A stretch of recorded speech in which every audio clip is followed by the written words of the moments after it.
السلام عليكم يا قوم، كيف حالكم؟ طيب، الجديد اليوم مختلف عن كل مرة، اني انا كل مرة اشارككم قصايد الشعراء. هذه اول مرة بشارككم قصيدة لي انا كاتبتها. هو نص نثري.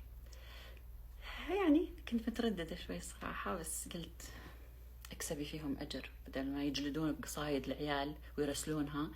اكتبي لهم قصيدة جلد انثوي. جحدوها ها؟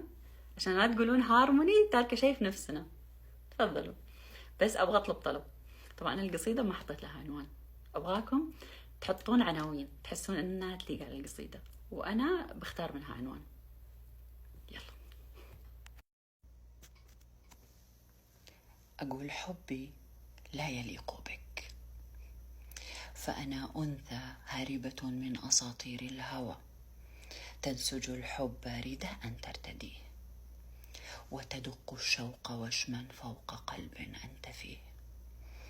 ترتدي الصبح وشاحا، تحضن الليل في شعر عجز الصبح أن يحتويه، تسبق الريح إلى رجل كل أنواع العواصف تعتريه. أنا أنثى خلقت من بعض أضداد وتيه، كل ما في يتجلى، لست أملك من شبيه.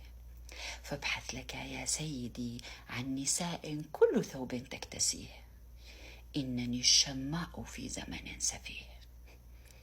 لست أقبل أن أكون حوض شهوة في سرير تقتنيه، أما أن أحتل قلبك أو أدس السم فيه.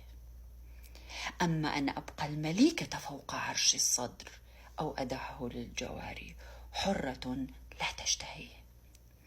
أما أن أغزو كيانك كل حزنك أحتويه، أو فنار البعد أرحم من هجير كل يوم أصطليه.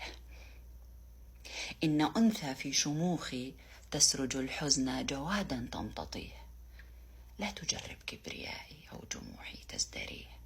لا تراهن عند عزي حتى قلبي أجتثيه.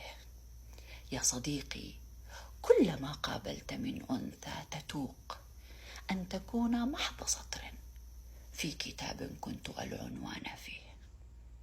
سلام.